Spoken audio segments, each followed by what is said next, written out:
The sunken bed garden is a design that the kids implemented to restore their yard, which was disturbed by putting in a sidewalk and also by putting in a new building. And the sunken garden is just basically a concept that is digging into the earth, kind of like a French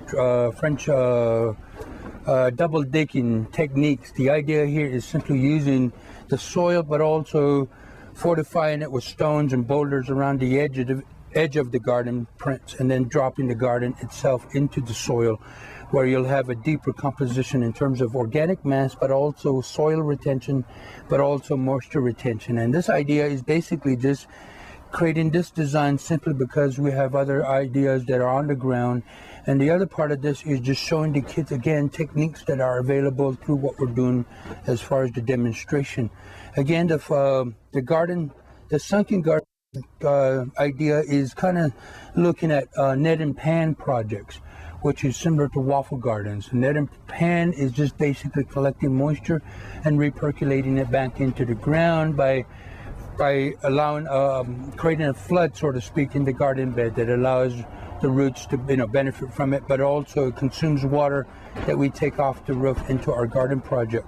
Now in the sunken garden project, it will be consisted of cardboard, which is our original layer on top of the soil, and then on top of the cardboard will be layers of organic material called mulch, and we'll be layering this in like you would do a layered cake. But the idea is implementing recycling, reusing organic matters that are on the ground, but also utilizing stuff that the kids had gathered through the year.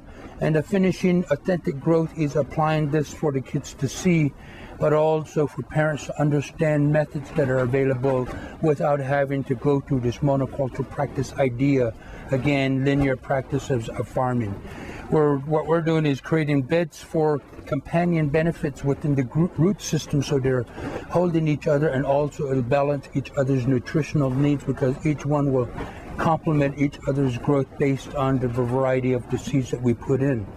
And then the other part of this is just getting the kids to have some experimental values in terms of how to apply things with their hands, which encompasses the 5 senses as far as how we're doing our academic setting. Now it's just basically 2.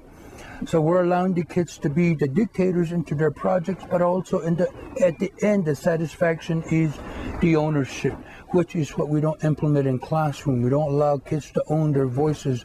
What we've allowed them to do is have a voice in the project, so it begins to build in cognitively, so later in their lifespans, they're able to relate to what they did here through stories, through practical application, with follow-ups onto what they've done, and also eating out of the ground. So what I'm looking at and what I'm seeing is a relationship that becomes patternized, that becomes a rhythm.